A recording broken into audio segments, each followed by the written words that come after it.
Welcome to the Nerd Party. Let the filibustering begin. Welcome to Nerd Party.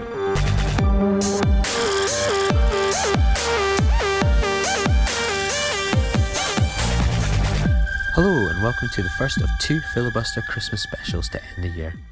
Me and Dallas have both left the country, but we still want to bring you some festive Filibuster cheer over the holidays. It's taken 140 episodes, but we finally have a clip show. We've compiled over 2 episodes, some of the best interviews and guests we've had on Filibuster in 2018, and we've been lucky to speak with so many amazing people over the year at festivals, in cafes, over Skype, and on the red carpet press line. In our first special, we've got a real eclectic mix to keep you entertained on your journeys home for Christmas, or while you're making the dinner or escaping the in-laws. We have documentarian Michael Moore, Travis frontman Fran Healy, award-winning author Helen McClory, the writer-director of one of my favourite films of the year, Hearts Beat Loud, Brett Healy. Beaming down into the chat, we have Star Trek and Outlaw King actor Chris Pine. We have Matt Palmer, the Scottish writer and director behind the incredible debut film on Netflix, Calibre. The legendary Joe Dante reflects on his career, and we have Ella Hunt and Malcolm Cumming who talk with me about the Scottish cult hit Annie and the Apocalypse. Have a wonderful holiday and enjoy the episode, and we'll have a second special out for you next week. Merry Christmas. Hi there, Michael. Pleasure to speak with you. How much of a pleasure? Absolute pleasure. Absolute pleasure. I enjoyed you on Bill Maher a few weeks ago. Oh, did you see that? Yeah, I listened to the podcast. My question for you is that with your film, it has a lot of messages for Democrats, voters, and Americans. What do you think, with it being shown at a UK audience, what should we take away from it, and what can we apply to our politics here? I think this movie is so relevant to what you're dealing with here, and frankly, just in these last few years, each time I've come here, I go home feeling bad about the United Kingdom. You know, it's first of all, it's not much of a kingdom anymore. Let's just be honest. Yeah. Right? Okay. And there isn't much great about Britain anymore, if we can be completely honest. I'm right? Scottish. You can slag UK off as much as you I'm want. just saying the truth here. All right. I mean, I love everybody here. Just don't get me wrong. But the way that the UK seems to constantly wanting to try to emulate the United States, and most recently with dismantling bit by bit your National Health Service, is just the saddest thing to see. That you're allowing capitalism to essentially run the government and not the people. And so, which is so ironic that of all places that this would happen. When I did a show at the Roundhouse years ago, and I had a little hut behind the place, in that neighborhood right behind the main center of Camden Town. And I would walk there every night to do my show, and there was a plaque on a house that said that this is where Frederick Engels lived, and Marx and Engels, would meet there. And I touch the plaque every night on the way over there, and I think, because this country provided a refuge for people who were trying to think things out a little differently, and trying to make sure that the wealthy and the uber rich wouldn't run the show. You know, so many of these ideas were percolated here, were born here, were fought for here. What happened? Yeah, because it seems as well that with the UK that we have the NHS, we have the BBC as it's there on your hat, and our views on and restrictions on guns. I just have it so the ITV won't put me on. With all these different things that in America, particularly in the right, these kind of things are classed as socialism and encroaching on rights. Why do Americans have this odd view of the UK as some sort of socialist place then? Well, there's 2 odd views we have. Yes, that this is the place where they fight for the workers. False. And whether it's the Crown or the Queen Victoria show or Downton Abbey, it's just it's like any kind of fantasy place. It's like a fantasy island.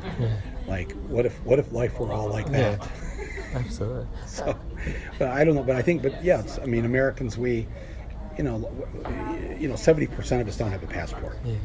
Okay, so we don't ever get out of the house and go anywhere or see what the world's like or what you're like or whatever. So And finally, is there one thing, as you say, like there's hope, there's frustration, but is there anyone that you feel that could be kind of a rallying cry, anyone that could inspire the change that America's looking for in sort of November 6th, or is it really going to be the worst case scenario? You mean other than me? Other than you. Of course, that was implied, wasn't it? Of course, and stuff.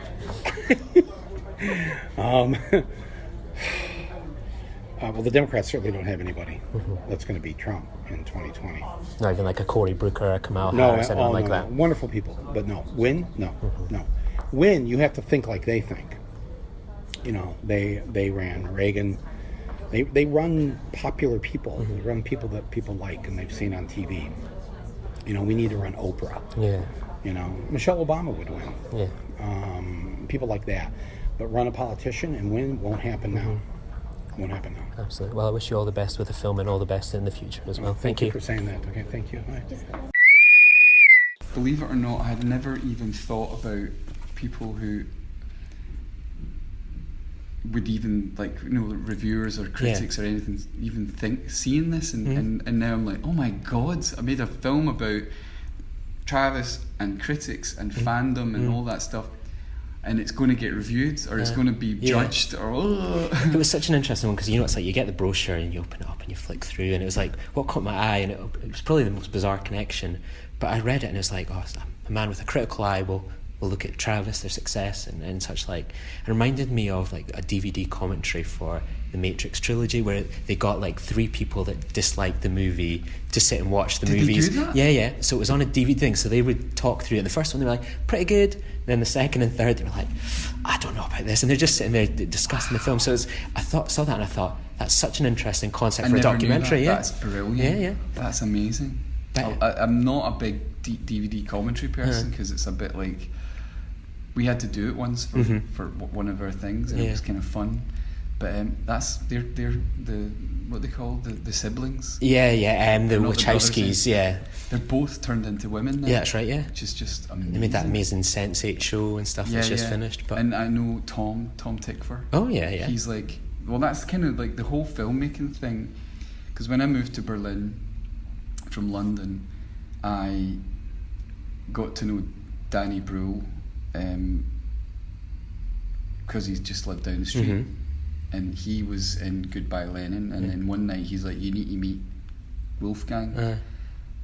So we went and met Wolfgang. Me and Wolfgang became very firm friends almost immediately, and then through Wolfgang meet Tom Tickver, and through Tom's wife Marie, who's brilliant. And she was kind of weirdly, when I started talking about, like, I wonder if I could make a film, she's like, there's nothing, you don't need permission to do that. Just find a great producer, a great cameraman, a great first assistant director, and you're pretty much there. You just need to have a clear vision of what you want to do, and off you go. And you've got such a unique hook, because music documentaries are 10 a penny. It's like, and some of them are amazing, and some of them are so forgettable. How do you then decide, right, we've got to make something quite a unique concept? And it was not that way. It started off very like, well, I'd made a film on the last Travis record, and it was really good fun. But on that, I found a great DP, Christian Perjel, Romanian, amazing cinematographer. But I searched them out, you know, it was like a long hunt to find a great photographer. And I found a brilliant editor as well. And then Christian was like, would be interesting to follow the band or something and do something else. But it was not really a big plan. So, but then we were like, let's maybe do it and shoot the band in Mexico. Wyndham, I knew from Berlin, and I knew didn't like the band because the first thing he said to me when he met me one night, the first time we met, was, "Hi, I'm Wyndham. I've got to say I'm really not a fan of your band." And I was like, "Oh."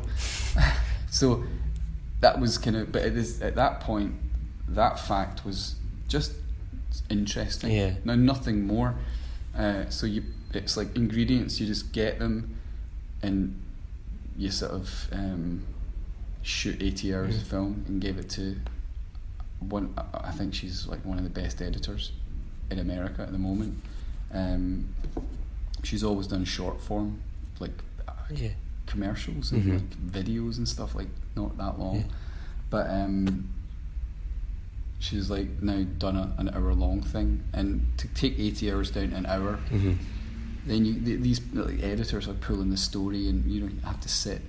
I thought it would take 6 months, and it's like 2 years later. Like, you're like, oh my God, this is taking a wee bit longer than I thought it would. What did you kind of learn from that? Like watching this documentary, it's almost like, right, I get the impression like Wyndham's trusted to go out there, interview people, get to it.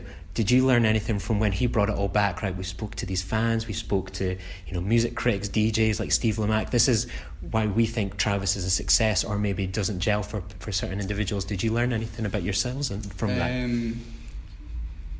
No, I didn't learn anything about ourselves from those things. What I learned about ourselves mostly was there's little interviews with us. He interviews us separately, and then as a band, it's lying on a bed, and Neil's asleep. I love that running joke just through the film stuff. Constantly, that's Neil, and but that little moment, that's where I got to see us, and you never see yourself. It's like being in a band is like being married to 3 other people. If you're married to just one person, you never get an opportunity to step out of yourself and watch that interaction and see the sort of affection, if there is any, or these weird subtlety things. And that's the thing I learned, and that's the thing I wanted to sort of very, very subtly come off the screen. Is there's a really nice, in the nicest possible way, nice affection that we have in our thing, and that's very rare to see that with 4 guys, blokes who've been together for 27 years as friends, and that's sort of what I wanted to film, and I got it. It comes off the screen. So all of the interviews and everything, the arc of Wyndham is interesting. It's that was bonus though to me, and very interesting, because you go, oh my God, critics, they start off as fans too, and somehow they don't so much lose their way. I just think it's impossible to be. How can you be like those, like the people you meet in Mexico, like I love this. If you're reviewing 800 CDs a year, it's impossible. It just kind of and it happens maybe as well when you're in a band. You go to a gig and you're like, I know how this works. I know, you can see all the strings, and you see you've seen behind the curtain type of thing. But there's a nice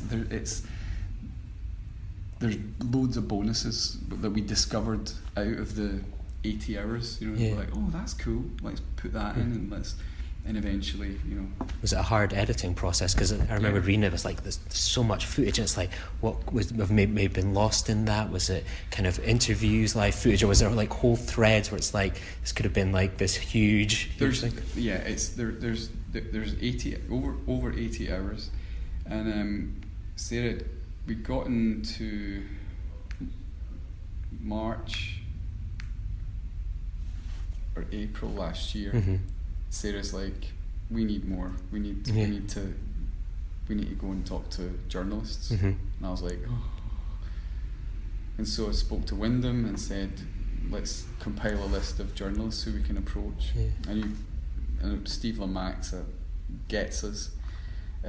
Pete Pifades was, who I think is does a star turn. He's got some of the best quotes in the whole thing.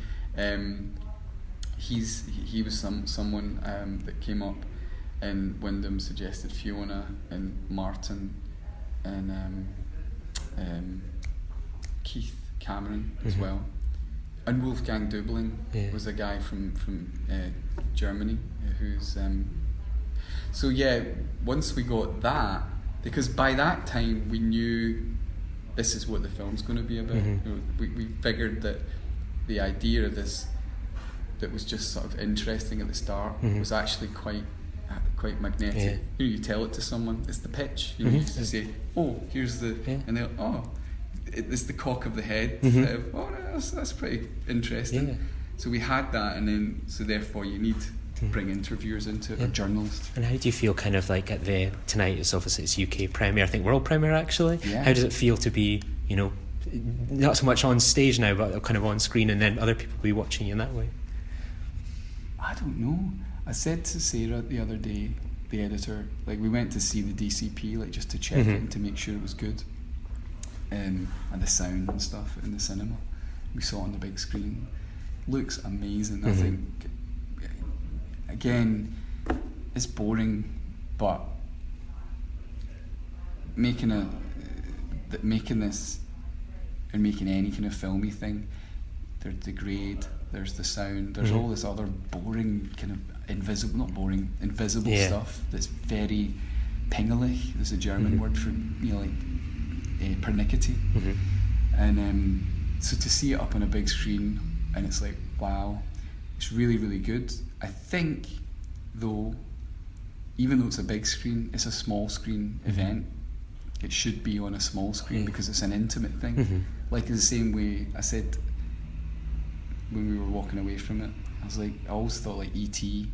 was a TV film because it's really intimate, and you feel like if you watch it in a big group of people, it's a bit like you're being a little bit pervy or something. You're watching something that you shouldn't really watch. You can only maybe watch it secretly by yourself.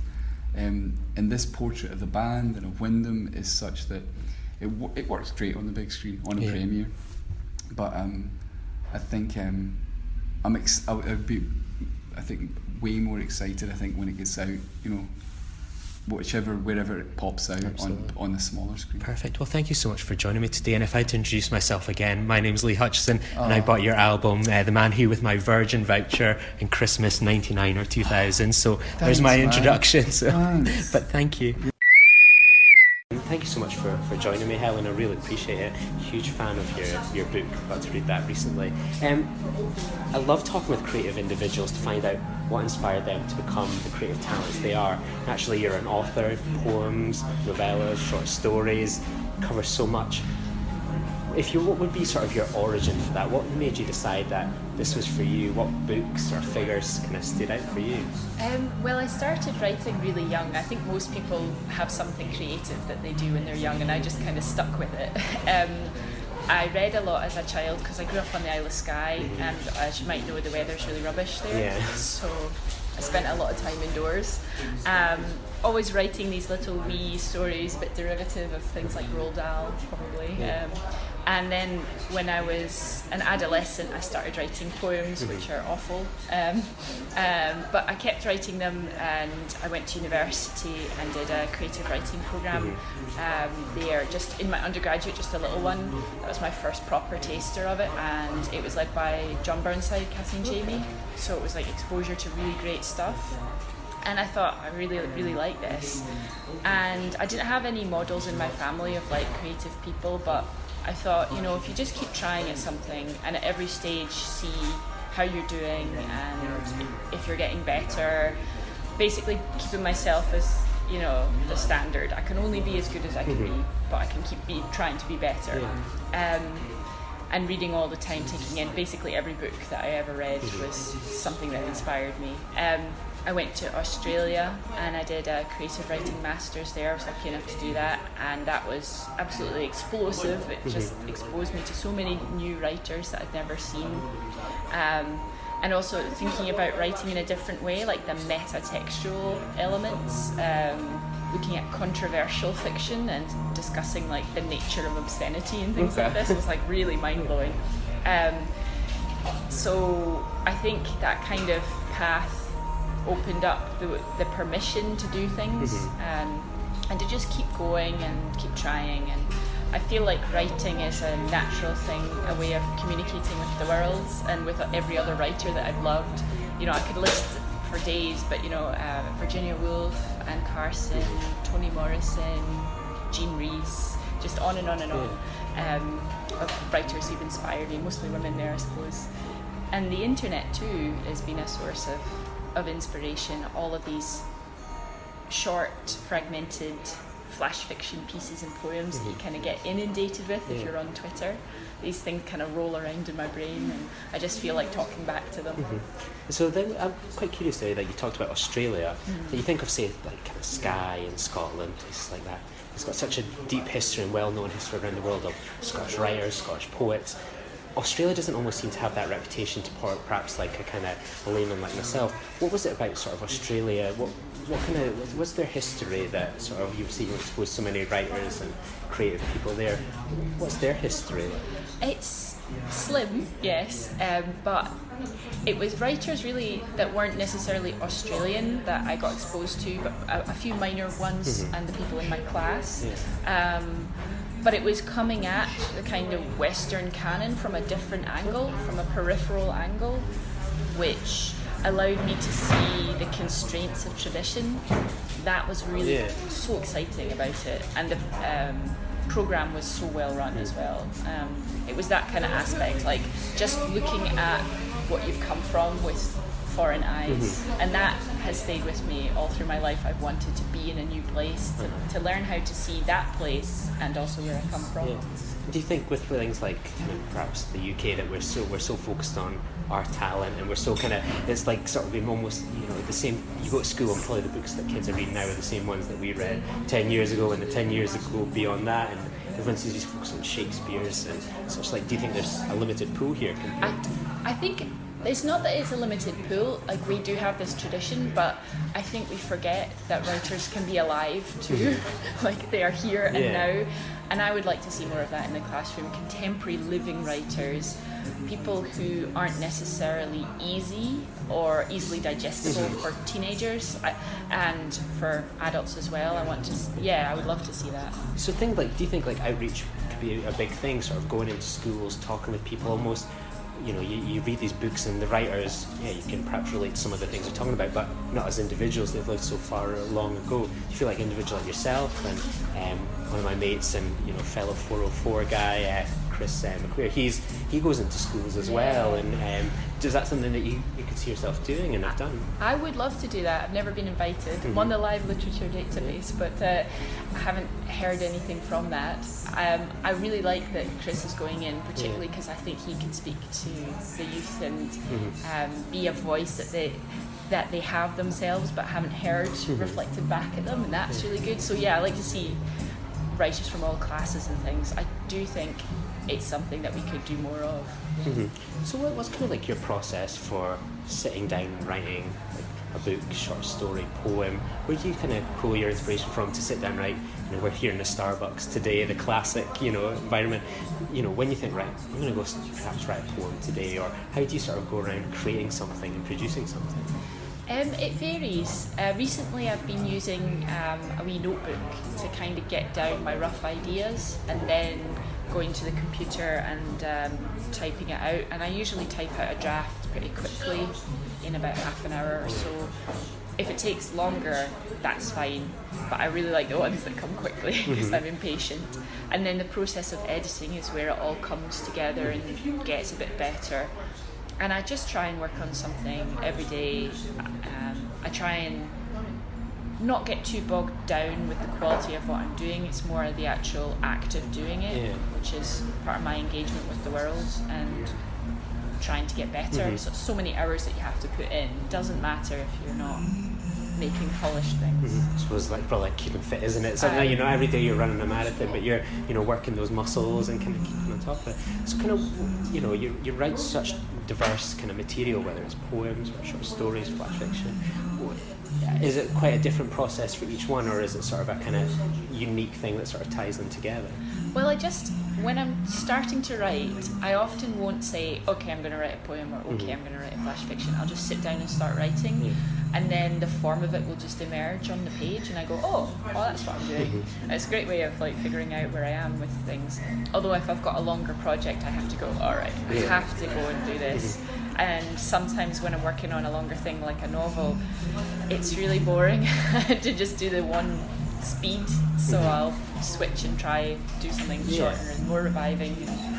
With editing, for example, when it comes to whether it's a poem or something, a longer piece, what's your kind of editing process? Like, do you like to like share it amongst friends, or is there a secret like WhatsApp group where you think, right, guys, I need some honest feedback here? Because I find that sometimes the hardest. You can critical, your own work, you think, oh, I don't know if this is good enough, and then you throw it out to friends and you get some interesting things. How do you kind of go about it? I don't really have a writing group that I rely on, at least I haven't so far. And with my short stories, I would just occasionally show them to other people when they were done, and just be like, should I include this in my collection? Is it a bit rubbish, or is it okay? And then so minimal in that front.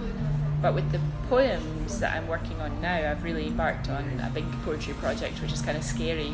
I've started to send them to other poets and say, what do you think? Is this a poem? Because I'm so nervous and self-doubting. And I've got a poetry mentor, hopefully, organised through the Scottish Poetry Library. So it's a bit more formal in this way. I think writing groups would be lovely. I just haven't felt...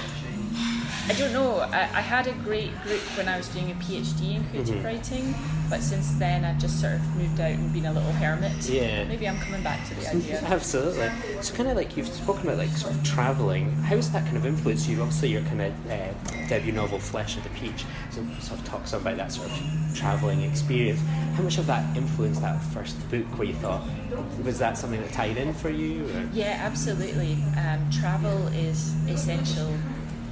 It is a kind of narrative in itself, and I'm really interested in who we become when we travel and how we start to see ourselves in other people, and the compassion that you can learn from observing people, and the way that you can be pushed into difficult situations naturally by travel, the constraints of it, and just the sense details as well that come up with that. I find it very rewarding, and I think it will be a feature of my writing going forward forever. Was it with like your first kind of book, was it sort of an overwhelming thing to go, right, what I'm actually going to do and focus on that, you've almost got a blank canvas, you can be anything with a debut writer?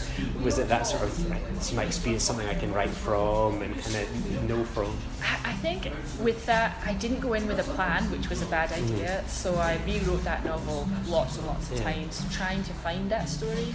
Until I realised I had to be doing this research, I had to latch on to a structure. I would say that this is the worst possible way to go about doing a project. You really should go in with an idea of what you're doing, but I never do. I just wait and see what happens. Yeah, see what kind of comes from the fingers. Yeah. And I'm curious as well that with I've posed it to actors before that, say when they get like a role, for example, what's it like on that day when they get that phone call that's out? Like, this is your role, you're set for almost the next few years. What's it like releasing a book, and what's it like on day one when you go, my book's in the shop now, and like hitting refresh, thinking, is a review coming in, is there feedback? What's it like on day one of releasing a book? Horrible. It's exactly that, refreshing and trying to see, because every attempt at writing is an attempt to communicate across barriers and to speak, but you never know if anyone's listening. And in this internet age, it's so easy just to doubt yourself and to doubt whether the book has made an impression at all. There's this quote, I forget who said it, but they compared publishing poetry to dropping petals down the Grand Canyon and waiting for the echo. So it's like that, but you're kind of waiting for this echo that's never going to come. So it's tough. You just have to get on with the next project and hope that at the end of your life you'll have this body of work that people will have listened to and got something from, that it will have been meaningful to other people, but you can't really know that. What's the nicest thing that like Joe Public's ever like sort of tweeted into you, or not even sort of like a review where it's someone that's like, that's their job, is paid reviews, but like you just like woke up one day, sitting waiting for a cup of tea, and it's like, this nice message I received. Someone told me that they took a screenshot or a little photo of the end of one of my stories from my debut collection and read it out to their loved one like every day, because they thought it was so romantic. Melting my face. Yeah, I know. That was like the most moving thing. So like kind of like that now, you've kind of recently released Mayhem and Death, it's another mix of kind of short stories. But what's sort of been the reaction to that? And is that you're saying you sort of this is your style or this mix of things? What was it like sort of going for it again? Do you always worry with like releasing another book? You think, right, what happens if I used all my good stuff in the first one? Or is there a sort of an anxiety about sort of doing that? Every step is anxious and everything is full of anxiety, so I just have to try and shove that aside as much as I can and just focus on what, pushing myself. Have I pushed myself? Have I evolved as a writer? Have I got something new to say? I hope so, because I'm a slightly different person each time I approach a project. The response has been pretty good so far. Some small reviews here and there. With what I do, because it's sometimes quite experimental, I think that reviewers don't always have the language to understand what I was going for. So that could be a little tricky. But I think overall people are really open to different forms and they will give it a look. One thing I have noticed is that my book tends to be reviewed in Scotland and in the north of England. And outside of that, down south, nothing. So what do you think that could be? I don't know, and I'd really like to know why Scottish fiction generally, I think, has a hard time being reviewed in the big national newspapers south of the border. I don't know, I think we have a lot to say. Possibly, I don't want to come across as a bitter person, because I'm just trying to understand it, why voices from the periphery of the UK are not being amplified. Don't know. I often wonder with even films and material that's made, it almost seems that things have to explode to almost get a kind of attention, that there almost seems to be like there's so much probably pulling at people these days to like, right, we've got to review this, or right, okay, we need, the PR thing, there's people who've got so much time, and it's maybe even like, I always think it's the lack of perhaps investment in these sorts of areas, the arts and newspapers, that these things are cuts, it's the editors that go, it's the art section, and then you just have like one person covering like the whole of Scotland or England going, right, here's this story, it's going to be printed in 5 different newspapers word for word. Yeah, I think that's probably it. It's just pressure, and I know people are struggling to get their attention sorted, never mind to have enough funds to actually invest in this kind of thing, which is to the great detriment of us, and the readership. I often wonder nowadays if it's like, people were saying like a tweet, for example, is like a tweet the new sort of, full page review in the Herald or the Times or something like that, you get one person saying like, oh, I thought this book was fantastic, and then it can, that people actually notice that, going, oh, that person I thought has good taste and stuff like that, and I can click there and I've got the link, whereas like, you're reading sometimes this and it's like thrown away perhaps in the tube station or something like that. I'm not too sure. It's definitely an issue, I think. Yeah, I think it's hard. I think the things that are well known become well known, right? Yeah. And you're like, how does this happen? How do we allow for the weird and the kind of stuff on the edges? Or even to allow that to become a cult, how does that happen? I'm interested. Absolutely. So do you feel like kind of now that you're developing that kind of cult starting to follow, like being reviewed, as you say, in north of England, Scotland, do you start to feel like you're noticing, like when you go to the events to publicise your books or feeds and stuff, you think, oh, I recognise that person, that's a fan of my work and stuff, like, oh, when's the next one coming out, for example? I do see that a wee bit, mostly online rather than in person, and it's really, really nice. It's like, it's that communication urge, you've spoken to someone and they've listened, and I'm really, really grateful whenever that happens. I don't think it's the case that I will ever get to a kind of optimal density of fame, and I'm happy with that, or at least I should be happy with that. That's what I tell myself. It's all about the writing. So I'm curious as well, like you were talking about fans, Jeff Goldblum, for example, I remember the first time I saw that pop up on the internet and stuff, like he wrote this little book, the Jeff Goldblum Variations. Why Jeff Goldblum? What inspired that? Like, I think we're both probably kids of the 90s. I think that maybe Jurassic Park might answer that, but what inspired that? That's something quite different perhaps for yourself. It was. It actually happened because I went on the Paper Chain podcast with my friend and fellow author Gillian Best, and for that podcast we had to write something specific to perform and give each other prompts, and her prompt to me was just Jeff Goldblum. So I was like, oh dear, what do I do with this? And I wrote the first little section of microfictions, and I had such fun with it. I said to 404 Inc., who published the first 2 books, what if I just made a pamphlet of this? And they said, oh, I'm kind of interested. And I went ahead and I just sat down and for 2 days wrote the Goldblum variations while listening to the Goldberg variations. And it just kind of came out, I think, because Jeff Goldblum is one of those celebrities who can contain multitudes. Yeah. And it was like a little mental health break for me to do it.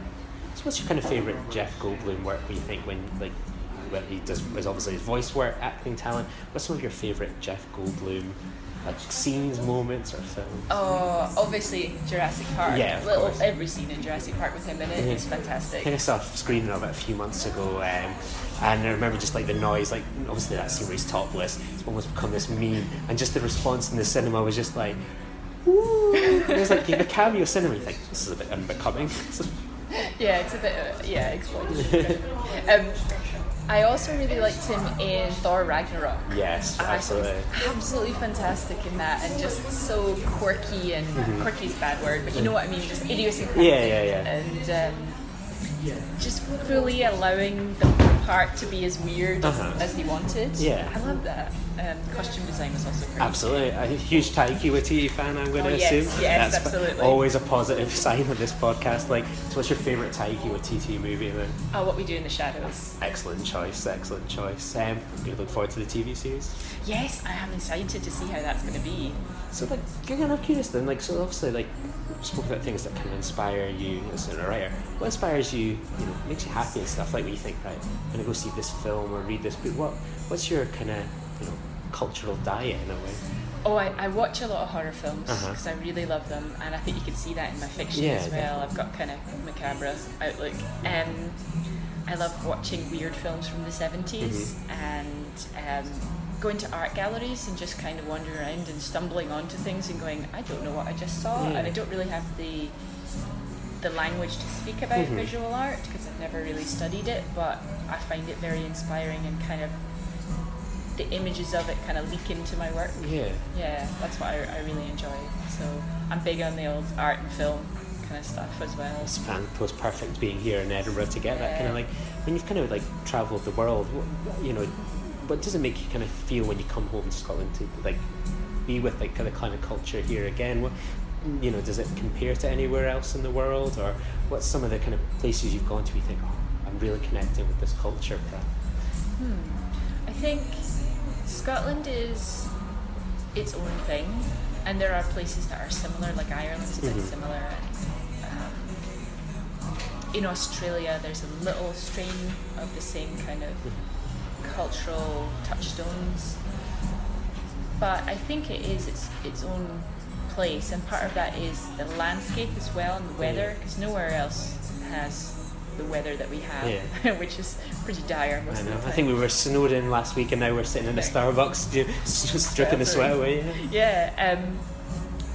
I feel sometimes when I come back to Scotland that I'm a little bit alienated, and I've always been somewhat of an outsider, which is probably why I like travelling and seeing other things. I feel like I connect to maybe something different in every culture that I visit. I'm just recently back from Brazil, and I really enjoyed meeting the people there and their outlook and their kind of warmth. It was a bit comparable to Glaswegians. Oh, really? Yeah, very friendly. And very keen on socialising and telling jokes and things like this. But then, of course, you've got the whole other climate there, the actual climate and the political climate, which is really troubling in certain regards. Yeah, I get something fresh from everywhere I go, and I take my Scottishness with me, but I'm always open to the way that other cultures are, and I'm always searching, I think.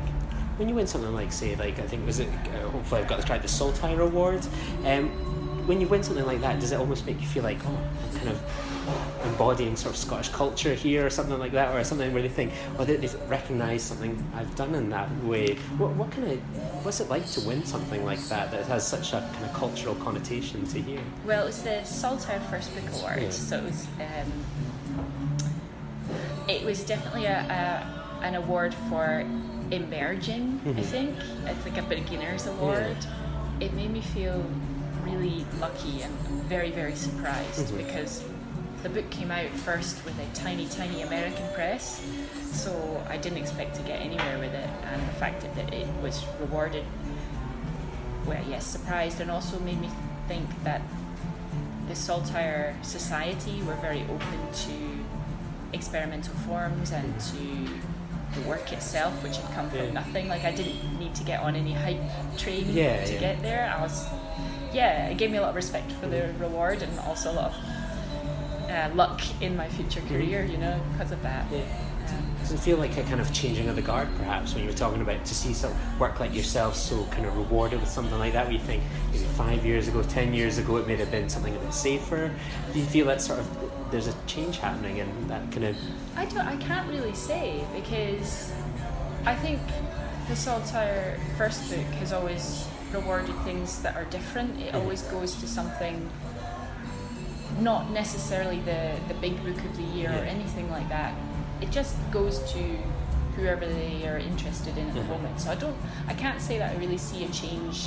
I'd love to be able to say that, experimental writers in Scotland are suddenly going to be rewarded with fame and fortune. That would be lovely. Absolutely. No. And kind of finally, what are you kind of working on at the moment, and is there sort of any events that if people are kind of listening to this or looking to find your books, what kind of events have you got kind of coming up in future projects? Any Jeff Goldblum version 2s coming out? I can't really speak about that. There's something in the works there. A hint. I'm working on some poems, and I'm working on a novel. It's all in the kind of drafting stages right now. In terms of where people can see me, I'm going to be at the Aberdeen May Festival and at Coastward in Dunbar. And you can check on their websites for my dates, because I can't remember off the top of my head. And my last published book, Mayhem and Death, and the reissue On the Edges of Vision, which won the Saltire First Book Award, have just been published by 404, and they're available in the bookshops now. Perfect. And if people want to kind of reach out to you and kind of learn about anything that you're up to, or pass on some praises and tell you about reading stories to the lover, where could people maybe find you on the internet, for example? Well, I'm on Twitter, and it's just my name, so it's at Helen McClory, and I love talking to people on Twitter. I'm there way too often, so if you just even want to recommend I read something, come forward. I love Perfect. it. Thank you so much for joining me today. I really appreciate it. It's been such a pleasure to meet such a unique individual, and your work is fantastic. So I wish you all the fame and fortune in the world. Thank you very much. I just want to thank you so much for talking with me and bringing your film here at the festival. I saw it yesterday, and I went in. I try and go and be surprised by the movies.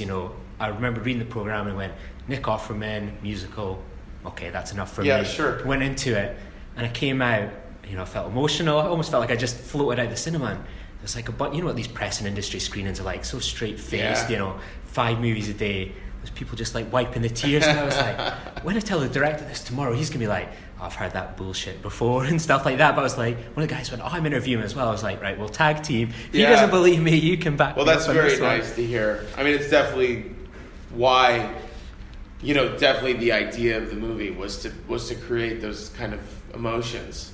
It's a feeling. People call it a feel-good movie. And I think what they mean is they're just feeling a lot. And feeling anything these days other than just dread and misery is a good thing. Absolutely. So how do you go around, because I was so curious of how this came to become a movie, and how it all kind of structures together is do you write a script and then you just leave a generic insert song here, and then someone comes in, right? What's the process for writing this script to kind of filming a script? Well, we knew we were going to have at least 3 or 4, and in some versions of the script 5 original songs, and it was tough to kind of figure out how the songs did. We wanted to make sure that they were doing narrative lifting, that they weren't just songs that were there to be cool songs, but rather they were moving the story along, or a character's journey along. And so we just worked hand in hand with Keegan DeWitt, who wrote all the songs and did the score, and said, look, how can we, so it was a back and forth. Sometimes we knew what song was going to go there because it was already done, And other times it was insert song here, and then talking with Keegan about this is what we need this song to do. It's like when I first heard that Hearts Beat Loud song, like blown away, and I was thinking like, I can't wait. It better be on Spotify when I get out of the cinema. And there was a nervous thing. I typed it in. Like the first 5 hits were some random things. Then it was like scroll down, original soundtrack. Yeah. What was your reaction when you kind of first heard that song completed for the first time and knowing this could be the kind of heart piece of your movie? Well, it's amazing to hear Kiersey sing it. I've heard Keegan sing it, in demos or in the older version of the song, or whatever. And then when Kiersey sings it, you go, whoa, like. Things are nothing against Keegan. He's an amazing vocalist as well, but there's something about having it be that pop song and that female, it was really special. And Kiersey did all the vocals in the film are live. So the version you'll hear on Spotify or whatever is a studio version.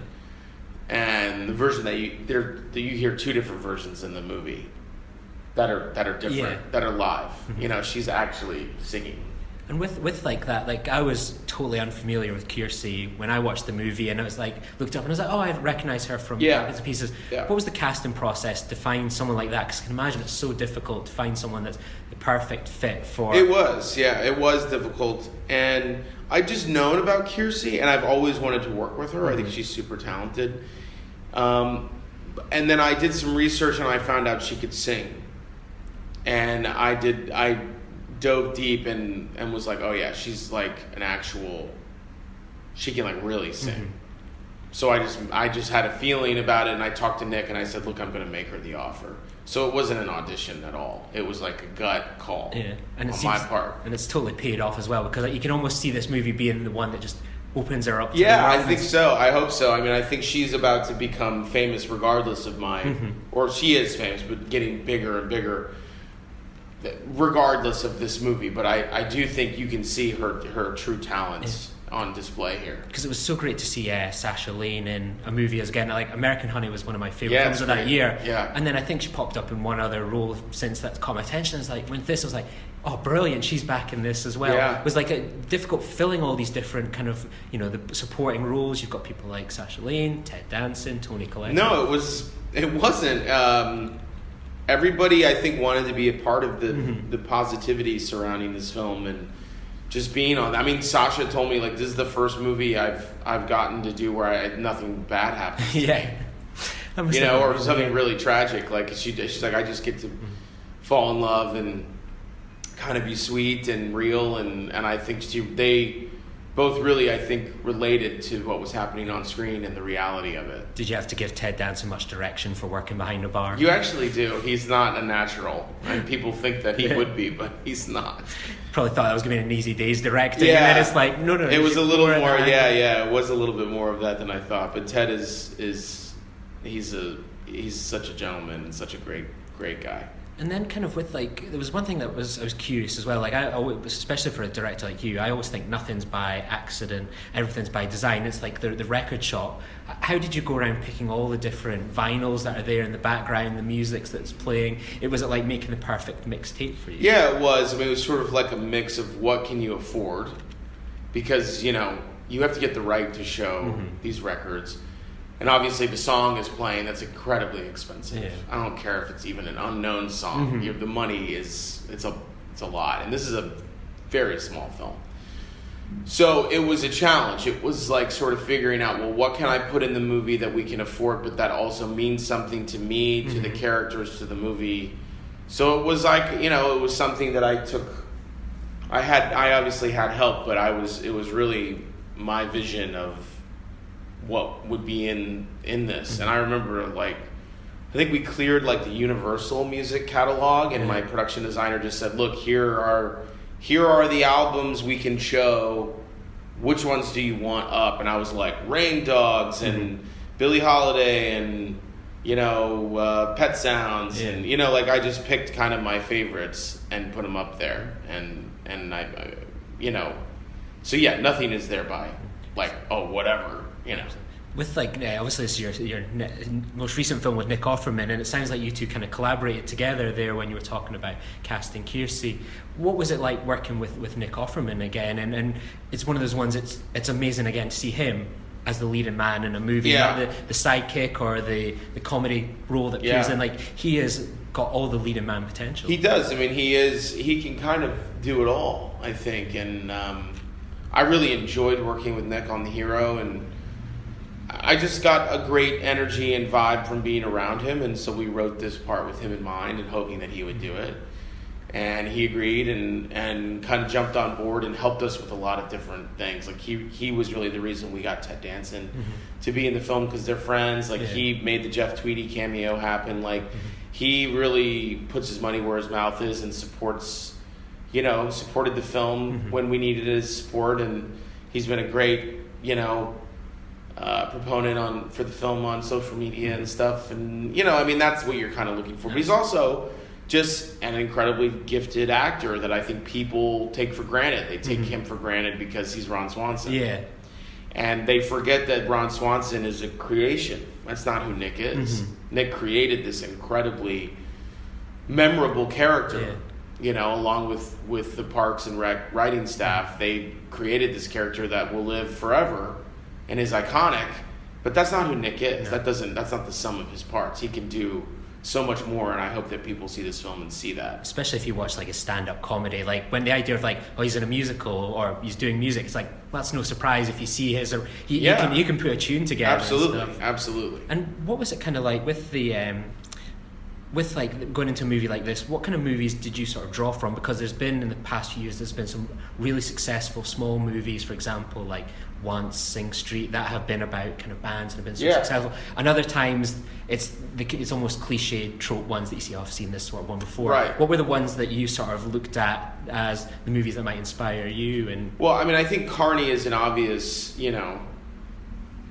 He really excels in this genre. He's sort of like the master of this genre. And so, while inspired by his work, I didn't want to copy his work. I didn't want to try to go where he went with his films. And I think Sing Street and Once in particular are so great. And I didn't want to kind of tread in those similar territories. And I think he's got a great sort of romantic center to all of his. There's like a romance element. So we wanted to take it into a family dynamic more than it was a romance. But I think the other movies that really inspired the film were High Fidelity, That Thing You Do, a Japanese film called Linda, and Inside Llewyn Davis. And do you think with something like where like High Fidelity very much felt like a movie of certain people's generations, and now we're seeing people making movies where it's been inspired by that sort of even dialogue and use of music, do you now see that we'll see more filmmakers inspired by those kind of 90s, early 2000 movies? I hope so. I mean, I think they don't make them like that much anymore, and I enjoy those types of films. I miss studio movies from the 90s. I do. Like, I love a good Field of Dreams or High Fidelity. Like, these are studio movies, which seems crazy. Like those are indie movies now. So I do miss the days of the $20 to $50 million adult studio movie. And I think in some ways my movies are that. In another world, they would be a studio film. But because studios don't often make films like this anymore, they're indies. They're even smaller than they should be. Was there much nerves from like studios about this kind of movie and investing in it, or were they like blown away by the script? Well, no studio invested in this movie, so. But that must have been frustrating. So why would they not invest in a movie kind of like this? What was their sort of feedback to that? I don't know. I think if you're not based on a famous book, comic book, or whatever, novel, it's got to be some kind of IP. Yeah. Do you think that's why, like, we're looking at those movies or those other things, like studios would put money at it? They would when was the last time it's like in what was it, 99 or whatever, when The Matrix came out? It's like The Matrix was on TV the other day, and I was like, that's crazy that they threw a bunch of money at an original idea. And was that kind of nervous for you then, without that studio backing, going out and making this movie? No, it's all I've ever done. Yeah. It's my fourth time doing it. I'm used to this. I'm used to going out and spending people's money and getting their money back. Right. And so every time I've been able to get their money back and then some. I've made a lot of people, I've been able to take a small amount of money, make a movie that feels hopefully bigger than what it was made for, and give my investors their money back and then some. So it's what I'm used to. I'm not used to studios embracing what I'm putting out. Maybe one day they will, and that would be great. But you got to just keep making what you love. Because I was wondering as well with this movie, and it seems to be a kind of recurrent trend here in the film festival. There's so many great movies here that are showcasing representation, whether it's on the camera, behind the camera. Yeah. We've had blind directors here. We've had females writing leads for female lead actors. Yeah. And it was what I loved most about this movie was like it's the use of race, and that it's just like it's a father with a mixed race daughter, and that's it. perfect. And it's like there's no story behind that, and it's just accepted. And on top of that, it's a character that could be bisexual, lesbian, who knows? Yeah. And that's exciting. Was there any sort of, how did that kind of come around, that idea? Was that something that was originally in the script, or was it just like blind casting? It was always in the script that she would be what mix, what race was open. Mm-hmm. We were looking at a lot of different things to begin with. But when we found Kiersey, it was sort of like that's our girl, and we're going to go in that direction. So we then sort of leaned into that. Mm-hmm. But it was always never going to be mentioned, never going to be an issue. We had versions of the script where we did talk about it in the script.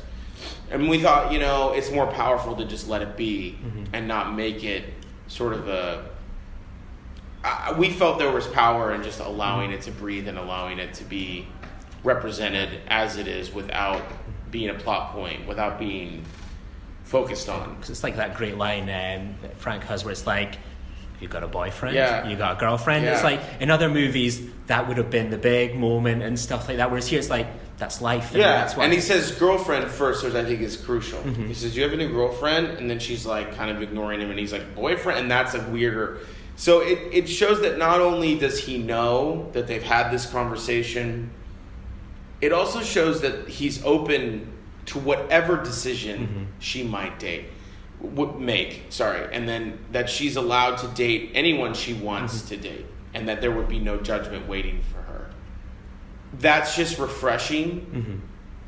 There are obviously parents like this, and there are kids that live like this, but it's also nice to put it out there without it being the big plot point of the movie, just that it's there so that people can say, wow, it feels good, but it also maybe does represent, I think, where we're going. Do you think that would have been one of those ones if it had studio backing that would have maybe made more conversations about that and the characters? Well, there's a lot of need for faux conflict, right? Faux external conflict. Yeah. Oh, well, the landlady should have, ulterior motives. And the dad should be upset when he finds out his daughter's dating another woman. Well, we're not making that movie.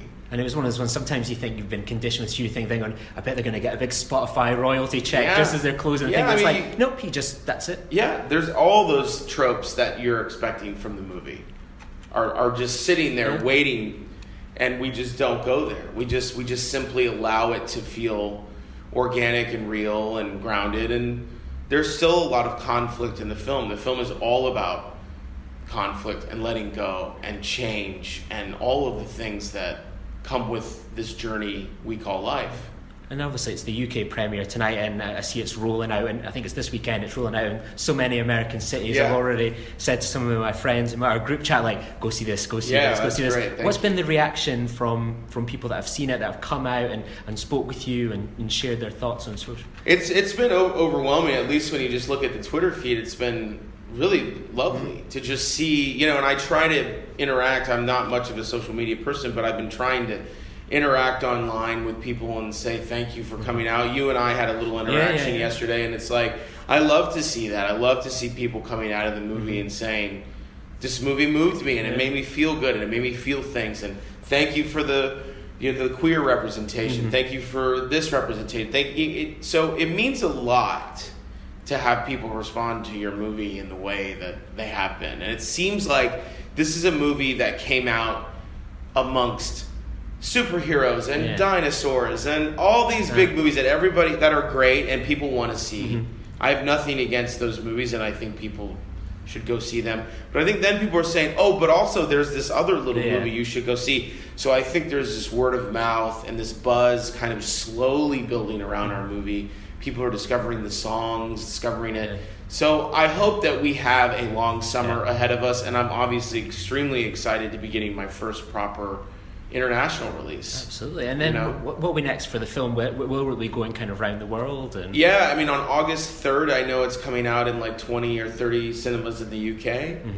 Something like that. So that's great. And then, it's going to be in Asia. It's going to be in Latin America. It's going to be in the Netherlands. It's going to be kind of all Mexico. It's going to be all over the world. And I think that's incredible that this movie will have sort of a life beyond America or North America. I've never had that before. Well, and I think that speaks to the power of music. Absolutely. And that seems the perfect note to end on. Thank you so much for talking with me, and thank you so much for the film. I don't think I'm going to shut up about it for the next few months. And if it doesn't get nominated for an Oscar for comedy, let alone drama, there'll be I'll be a writing campaign. Yeah, we'll see what happens. I try not to think about all that stuff and just hope that the movie finds an audience and keeps kind of trucking along. Absolutely. Well, thank you so much. I appreciate it, man. Nice to meet you, man. Yeah.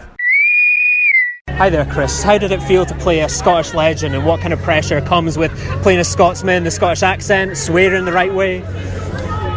Well, I figured I would be crucified by some people, so I kind of gave up trying to be a perfect Scotsman early on. I had an incredible dialect coach. I worked with mainly Scottish men in the largest fraternity of mean actors of all time, and they were brutally honest with me and kept me in line. And I lived in Glasgow for 4 months and just tried to soak up as much as I could. And in terms of playing Robert the Bruce, it's a challenge I couldn't turn down. And the man is 600 some odd years old, and in order to pin down who this guy was is a bit more difficult than I thought, so I tried to do justice to the script that was given to me and the character that I saw on the page. Well, thank you very much. We thought your Scottish accent was great, so thank you very much. How's your festival been so far? It's been amazing, yeah. Like the screenings have been great. It's been a great buzz around the film, and the reviews have been fantastic. Yeah, I saw the Variety one. That must have been. Is it moments like that where it kind of becomes real, that like people are seeing it now, and you go into like sold out screenings in your hometown and everything? Yeah. I mean, the Variety review is like, I've dreamt of getting a Variety review at all, and I've dreamt about getting a Variety review like that, and it's just like, it's one of the 10 greatest things that's going to happen to me in my life, that Variety review. I will read it 1,500 times before I die, and assuming I last that long. What's it like kind of when you see it's like Variety reviews Calibre, like, because some Netflix movies recently it's been like they'll just put anything out, there's been debate, are they any good, is it this, is it that? Is there a fear when you see it like they're reviewing my movie, do I click on it? And because they're so clickbaity, you never really know what you're going to get before you click on it. What's the feeling like? Well, what happened was that we were talking, I mean, we knew that like in some ways getting the review at all, because Variety don't review every movie in Edinburgh by any means at all, and we didn't know if we were going to get the review. So there was a big thing, are we going to get a Variety review? And then I was down in the Traverse Bar on Saturday night, and I just saw my producer and the publicist huddled around the phone looking, and I was like, something's going on. And I just went over, and the producer just said, there's a Variety review and it's fucking amazing. And I was just like, and I started reading it, and it's kind of like an out-of-body experience. I couldn't quite take it in, But it's just like, you wake up the next morning, you're like, oh my God, that actually happened, You'll be getting it framed up in your rumpus room or something. No, I think so. I mean, it's just, and it was such a cracking review, do you know what I mean? And such a great writer. I've been so curious as well, like, because it's been, like, it's predominantly, British, Scottish cast, Celtic cast, it's really. It's a totally Scottish movie. And with that, is there a pressure that you feel that, kind of with Scotland, the movies that are being sent around the world, you get the odd train spotting, but it's mostly people that come and shoot here for a few days, or they use Scotland as a backdrop to something else. Do you feel like with a movie going around the world like this that it showcases the best of Scotland in terms of the actors, the talent behind the camera, but also perhaps some of the frustrations that we don't have a studio system really here at all, and everything that has to be done, it's a challenge to get things done. What do you feel about that? I think it's, I don't think it is a challenge to get things done here. I mean, people are talking about the studio a lot, and the thing is, if the studio gets built, great. But, the thing is, I suppose for me, is that I'm not really a studio movie kind of person in the sense of shooting within four walls. I mean, you spend 9 years writing a script, sitting in rooms.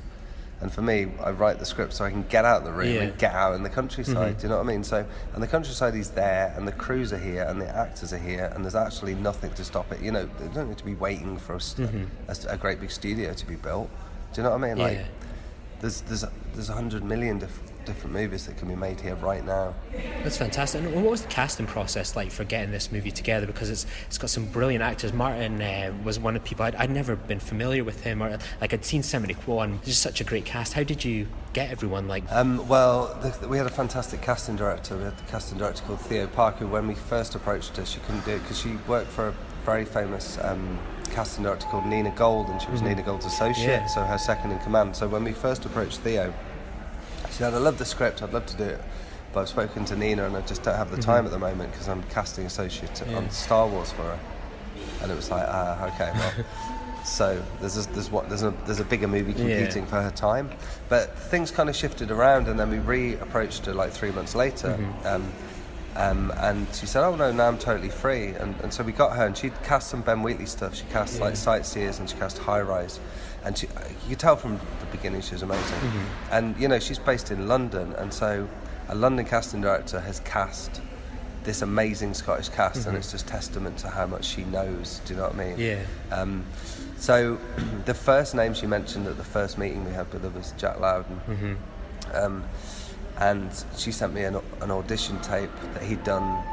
There wasn't much Jack Loudon stuff about, because at the time he hadn't done that much film stuff. I think he'd just done Tommy's Honour, which was his first leading It was role. here a few years ago, wasn't it? So she sent me a casting tape he'd done for a TV programme like a couple of years before, and it took me like within 5 seconds I was like, this guy's amazing.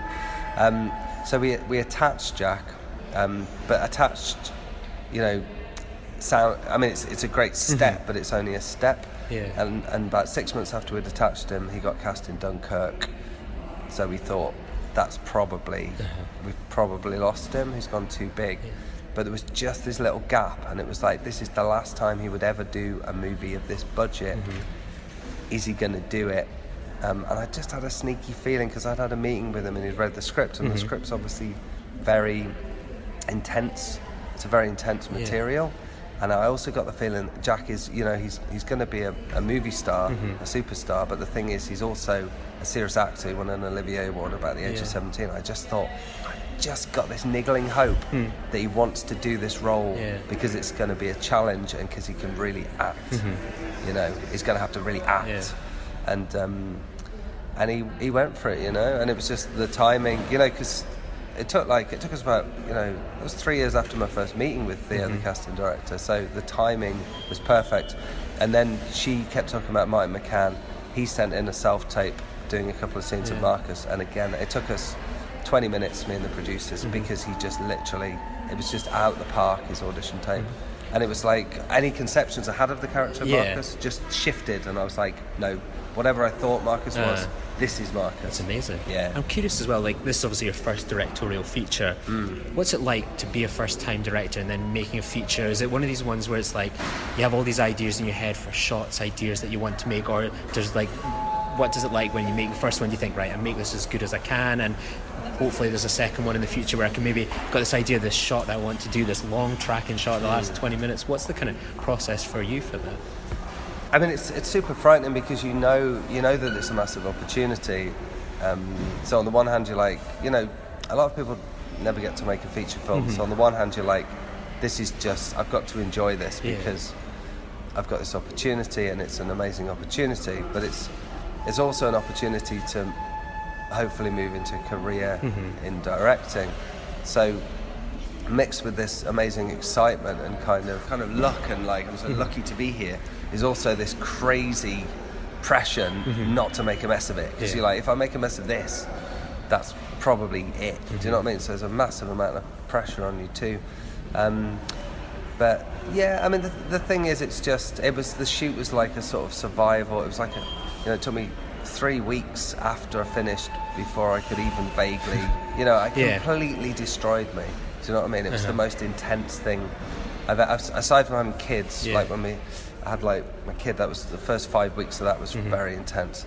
Similar, like just completely exhausting, and like you're having to think intensely, constantly for 15 hours a day for 6 weeks. It's been everything that you've expected and hoped it would be when you watch all these movies and think about, I'm going to make my feature. Has like the whole process from day one, writing it, going through that process, shooting it and releasing it here at Edinburgh, has it been what you've thought, or is it? I think it's all been exactly what I thought and hoped it would be, apart from the shoot. And I think the shoot is just one of those things. And again, I'd use the kid analogy. It's like when you're going to have a baby and you're going to become a parent, you don't really know what that is until you do it. And like you've made shorts, but they're just with films, but the intensity is just like it's like otherworldly. The shoot is otherworldly. It's like you can't, you're in this bubble, and it's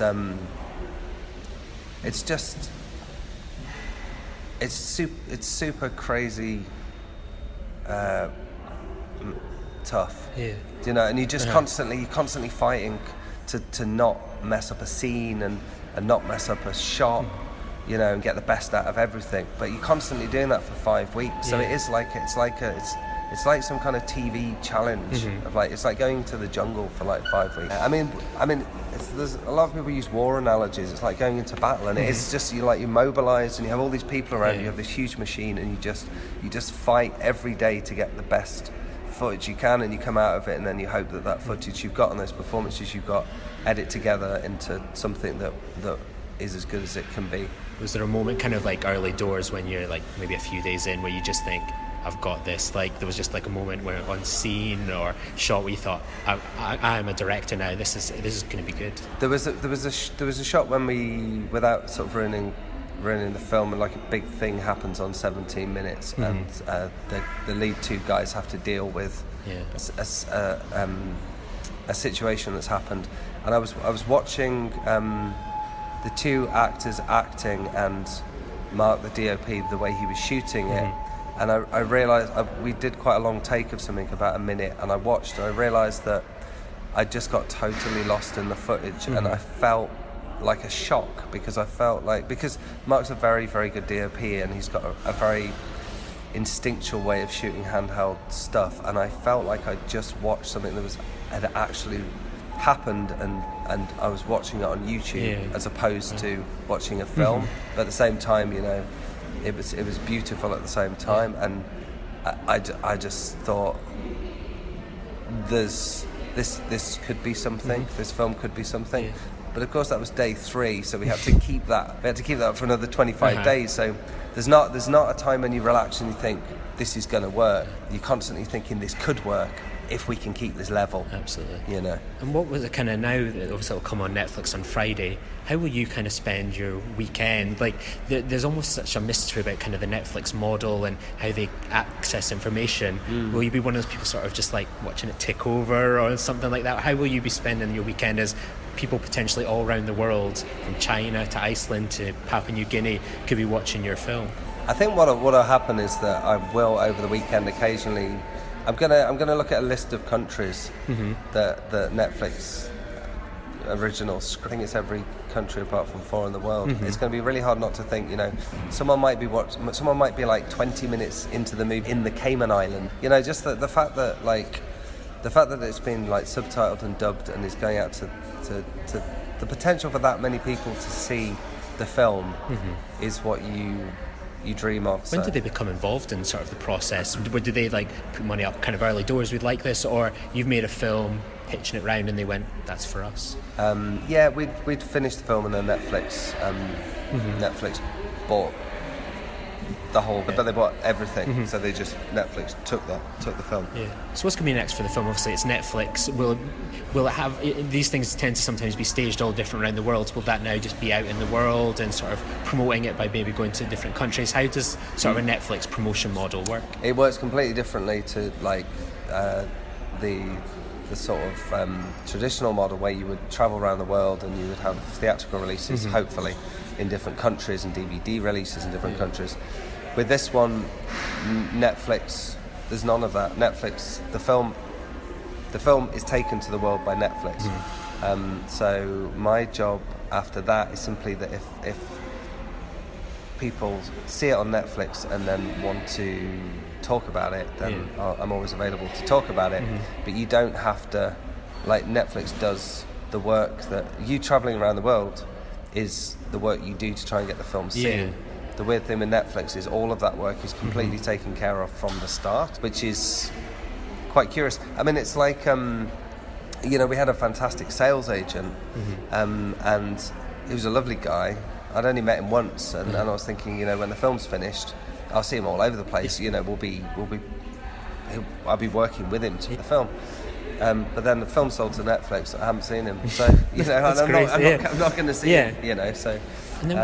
So it's a completely different model, but it essentially the end game of Netflix gets you to the end game that you want to by doing all the It must work. take a lot away some of the stress and stuff of going, well, will it play here? Like, having that option must be incredible as a filmmaker to know people can click it on one button away and they're not going to have to find it perhaps showing in like Screen 13 at the Cineworld one for one night showing a week or something like that. That must be like quite euphoric to have that all over the world.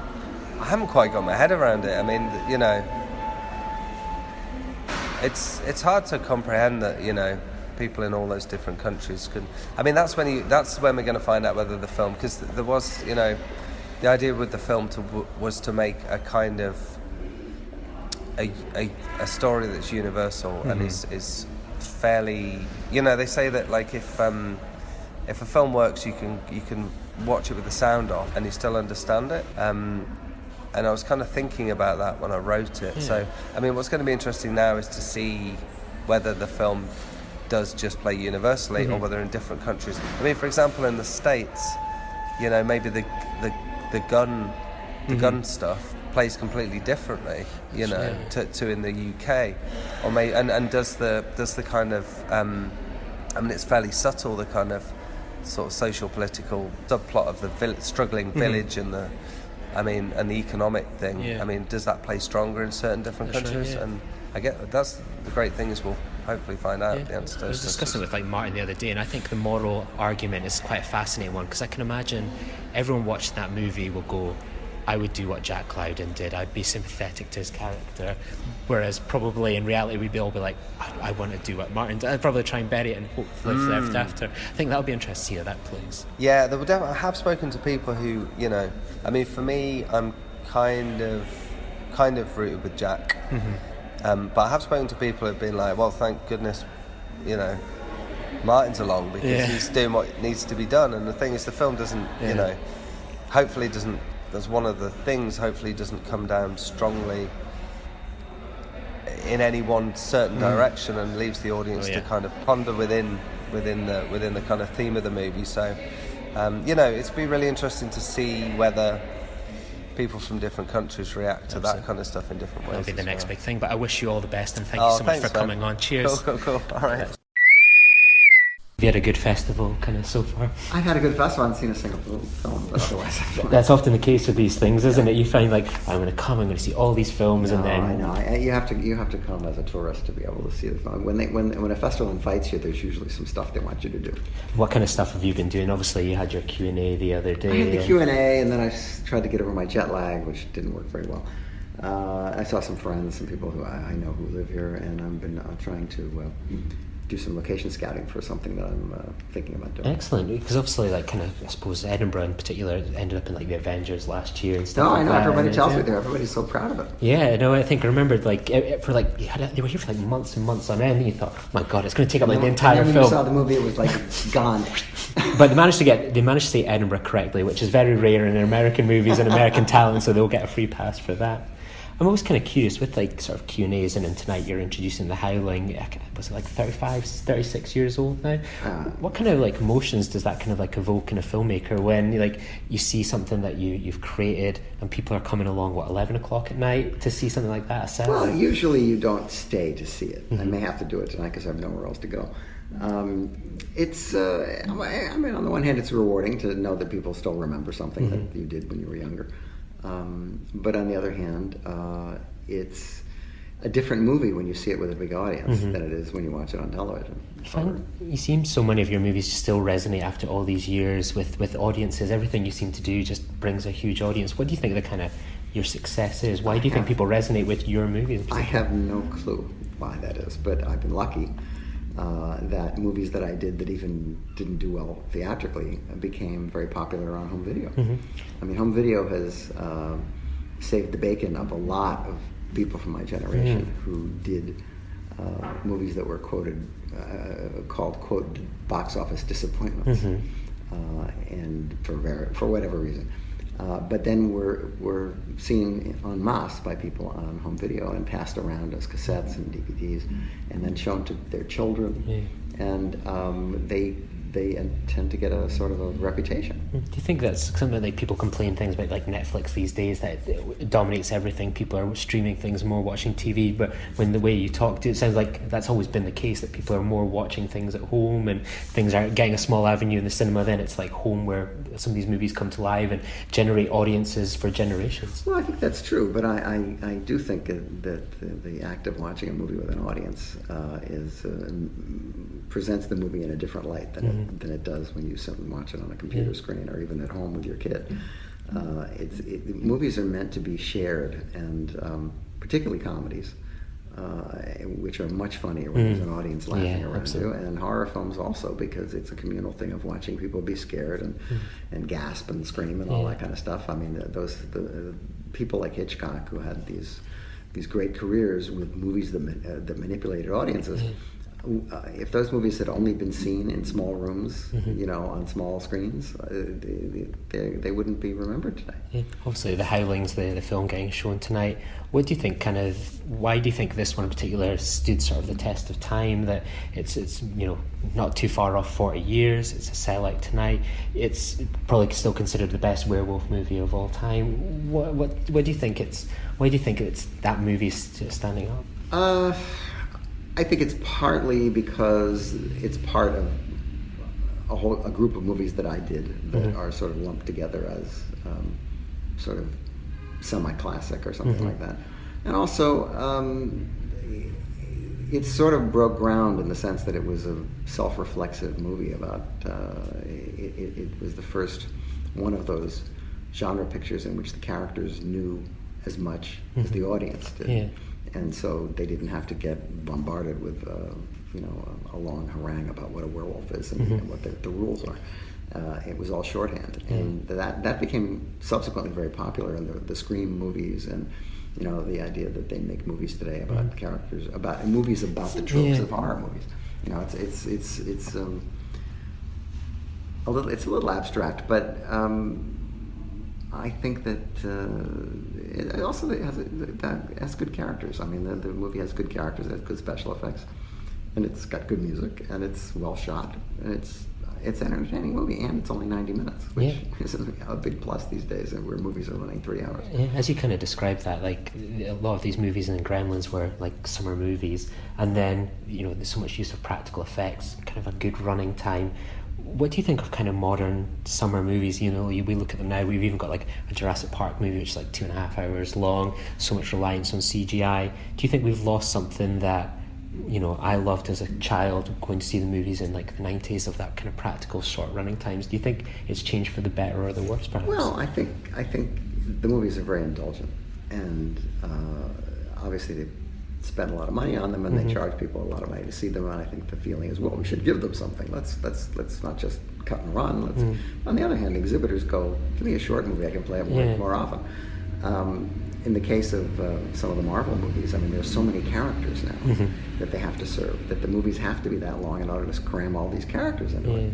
And that doesn't necessarily make, I don't think, for a particularly satisfying movie. And also the other the tendency these days is to have many climaxes. And any one of which would have been fine for a movie in the 1980s. But now there's, the guy has got to hang from the helicopter and have a fight on the girder, and then he's got to crash into the blimp, and and it's like, all right, I get it. And it's before you even have a post-credit sequence as well. Well, and at a certain point, you just sort of get numb. It's sort of like, okay, I get it. Even the greatest special effect, if sitting for 2.5 hours, isn't really going to have the same effect as it would in the beginning of the movie.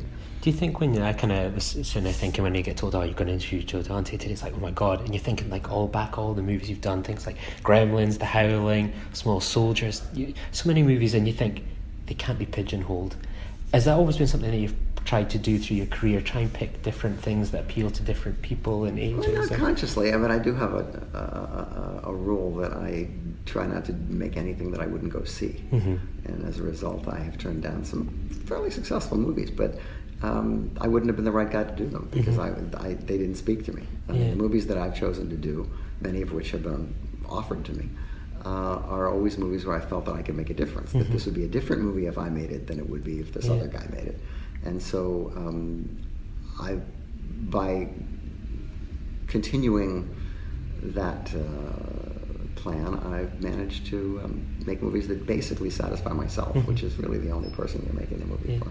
When you think of things like, say, Gremlins and Howling and their use of practical effects, and Small Soldiers was a movie that I absolutely loved. I was a 10-year-old when it came out, had the toys, naturally, went to see it at the cinema and I loved it. Your use of kind of even things like Looney Tunes, like using special effects, incorporation, practical effects, is that something that you particularly enjoy in a project, something where you can roll your sleeves up? It's not just simple, we've got the actors, we need to create something as well, we need to have the actors working with, practical effect, practical inventions. Well, movie directing is basically problem solving, and the movies that I'm attracted to are movies that have usually some fantastical element that you can't see on the street. The techniques, of course, have changed completely in the time that I've been making pictures, but that's because the technology has advanced to a point where when you see a Jurassic movie, I mean, those dinosaurs look real. When you see one of the new Planet of the Apes movies, the work is phenomenal. However, that alone doesn't make the movie work. The difficulty in making these pictures, if you watch the older horror and science fiction pictures, you often find that the effects don't seem to be quite as convincing as the effects we have today, but the stories are often better, and my view is that if the story is good, it doesn't matter that the effects aren't quite up to snuff. But if the effects are great and the story is just the same old thing that you've seen 100 times, or it's number 5 in a series of pictures that are basically remakes of the first one, then it seems like a lot of work for nothing. Because I think, it's one of these things that you always get asked, oh, are you going to do a Gremlins 3, Gremlins 3? And with something like Gremlins 2, that, creating something again, is that something you like to kind of try and avoid? Or something like doing Gremlins 2, you feel, I've kind of just got to do that? Well, you try not to repeat yourself, which is why Gremlins 2 is so different from Gremlins 1, but also the technology changed immensely between the two films, and it dictated the things that we could do. You had them do things in the sequel that they could never have done in the original. And I'm also a big believer in practical effects. I think that they're better for the actors. I'm perfectly happy to augment that with CGI, which is a wonderful tool. If we were making a Gremlins movie today, I would still use puppets, but the CGI would allow me to put the puppeteers right up next to the puppets and then do another pass and you could erase them. So you'd have great puppet work. And you could do shots in a completely different way than you were able to do in the first couple of pictures, where you had to hide the people who were operating the puppets because you had to hide them under the floor or behind the wall or behind the chair, and that dictated the shots that you could do. Whereas now you have so much more freedom. The problem with making another Gremlins movie is why. What's the point? What's the story? What do you have to add to this legend? Exactly. It seems there's so much kind of emphasis on nostalgia, things coming round in circles, and it's like, no, don't do that and stuff like that. But it amazes me sometimes that it's been one of these movies, and probably for many of your movies, that they've not rebooted, they've not made like a a reboot of them. I think they did one for, what was the... No, they made a reboot of The Howling. Yeah. They made like 7 of them. Yeah, it's crazy, isn't it? It's just it just baffles me. But I always think of you as you're always you're going with the times. You're not someone that just sticks with direction. For example, I think of like Trailers from Hell. That's something thoroughly modern as well. The online web platform. What kind of attracted you to this project? It's something I think is just fantastic. Well, I started making trailers, and I had a rather large collection of trailers, and they weren't doing me any good. They were just sort of sitting in my vault, and I thought, well, maybe I'll put them online. And then I thought, well, anybody could do that. What can I do that's different? So I took a couple of trailers for pictures that I liked, and I did a commentary for them. I put them up, and nothing particularly happened. It was on the internet, people have to just find stuff. Yeah. But some friends of mine saw it and said, I have a couple of pictures I'd like to talk about. And it just basically grew as other filmmaker friends of mine gave me things that they wanted to talk about. Yeah. And it ended up being, over a period of 8 or 9 years, not remunerative, believe me, we don't make any money, but a way to point people to movies that they might not know existed or certainly aren't familiar with, and particularly young people who don't have a chance, the chance that I did to see a lot of these movies, in their normal course of events, and to get them familiar with things that they might not know about otherwise. It's a curative service. Because there's so many things available, so many titles on Netflix that like somebody has to say, well, skip this one, but see this one. Yeah. And the reward for it is when people come up to me and say, I never heard of this movie until I saw it on your show, and then I went and saw the movie and I like it, and I like the guy who made it. I want to see more of his movies, and it's like sort of giving back. You know? What are the movies that are kind of attracting your attention these days? Where you think, I really love that, or that surprised you? What's the movies that are kind of on your DVR? Well, I don't tend to go to many studio movies anymore. I still go to the movies a lot, but I don't go to blockbusters generally. I go to indies. I don't really when I was in college, I saw everything. Everything. I can relate to that. Time. Now I don't have the time, so I try to pick and choose what I'm going to see. And so when I, for instance, went to see Monster Calls, which is the picture that Bayona made before. It's incredible, isn't it? I thought it didn't make any money. It wasn't very successful, but it was, I thought, a lovely movie. And then he made the leap to the Jurassic movie, which I recognized because I was sort of once in the same boat. And I hope that doesn't lead him to not away from the kind of interesting personal movies that he was doing, as it has with my friend Guillermo del Toro sometimes, who has interspersed his personal movies with some of the studio assignment pictures that he's done, which I don't think are as good.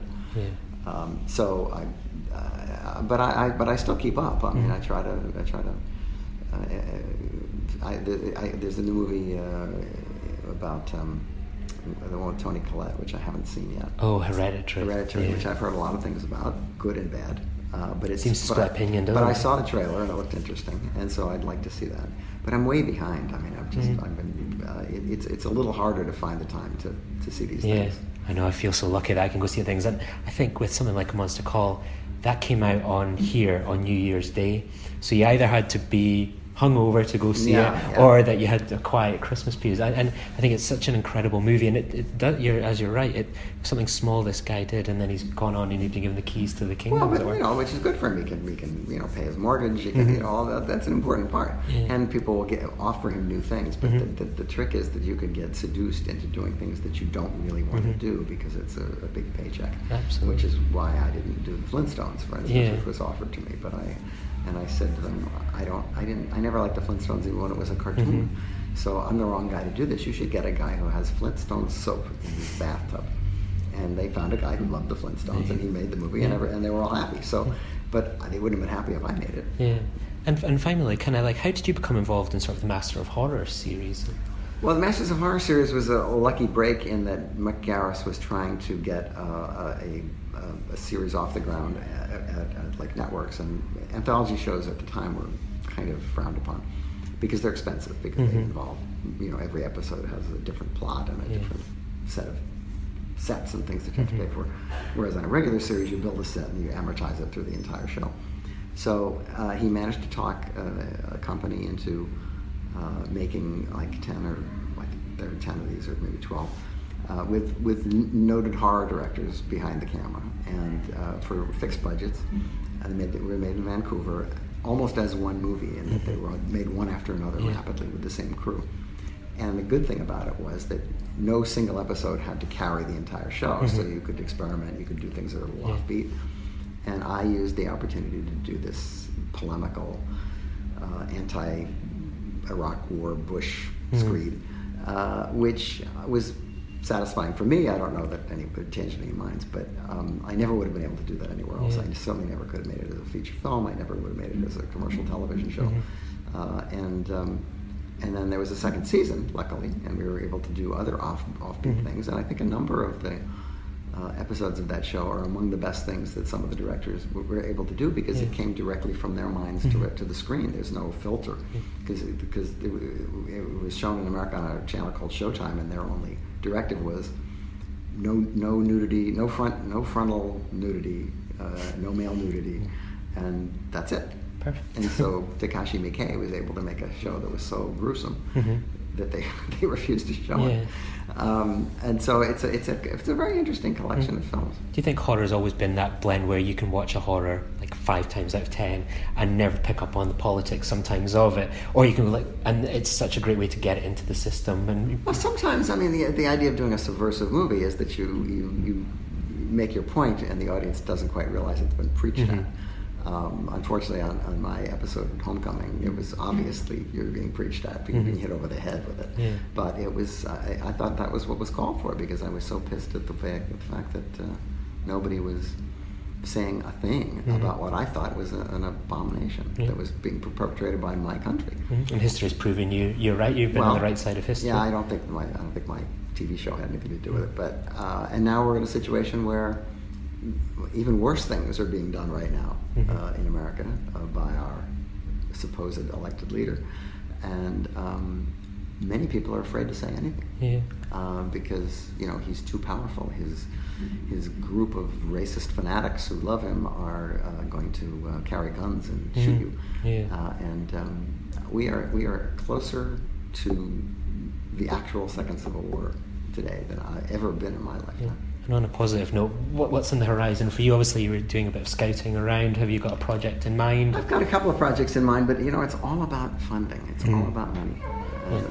We all try to. Orson Welles in his later years spent more time trying to raise money than he did making movies, and I think the majority of us feel the same way. Perfect. Thank you so much. It's been a real honour to speak with you. Thank you. So obviously it was the UK premiere last night. How was that for you, and what was kind of the reaction?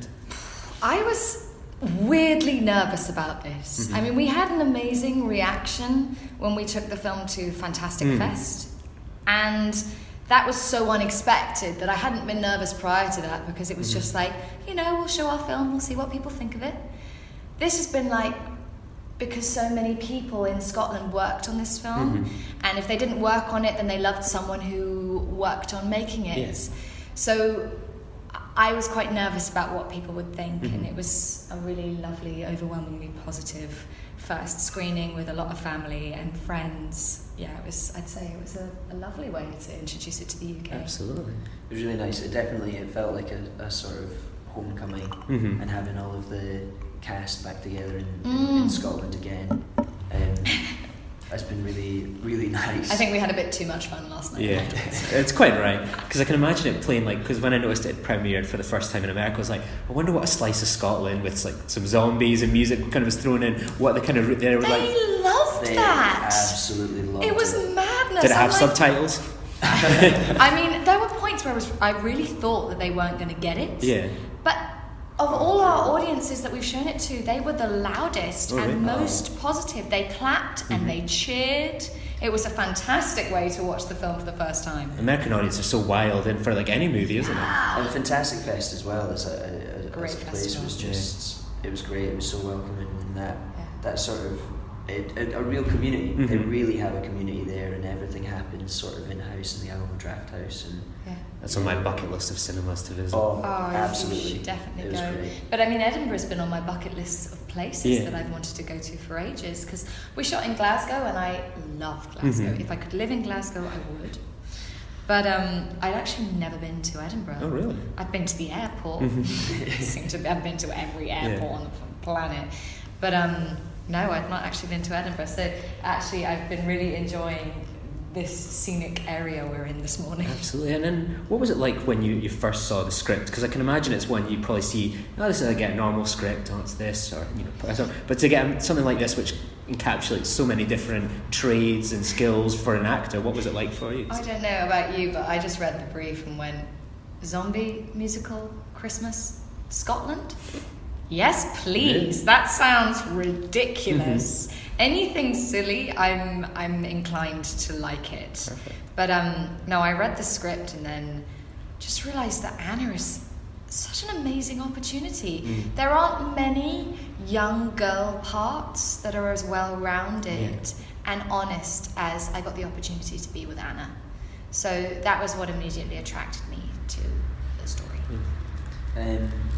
I was by the time I'd seen the script, there was actually demos of all of the tracks that Roddy and Tommy had done as well. So I was reading the script and I was listening to the songs as it was going through, and I started, the songs were playing ahead of where it was in the script. So I was sort of hearing things coming in, and was immediately so invested in some of those songs, going, oh please let John be singing on this, please. Oh, it's Soldier at War. Oh, I do hope that's John's. That's such a good one. Oh no, that's not John's song. Well, that's fine, but he's a really nice character. And then it was getting into the script, realizing that story at the heart of it was really, really the focus and really the important sort of factor. And that's what that's what I want to do as an actor, be able to be a part of telling a story like that, being able to support Anna's story and not be doing that as a three-dimensional character with your own wants as well. To be certain. Because with Anna, it's such a well-rounded role. She goes through such a hero's journey, and roles like that are, as you say, so rare for women. Sometimes it's you'll maybe get the role as the supporting character, or it's the the reboot character, Tomb Raider style character. How frustrating is that for an actor, but then exciting when a role like this comes along? It's like, I think that in films like this, there are two categories of women. There's the immediate badass who's just like hard-edged, doesn't care, is amazing at everything. And then there's your vulnerable, ditzy girlfriend.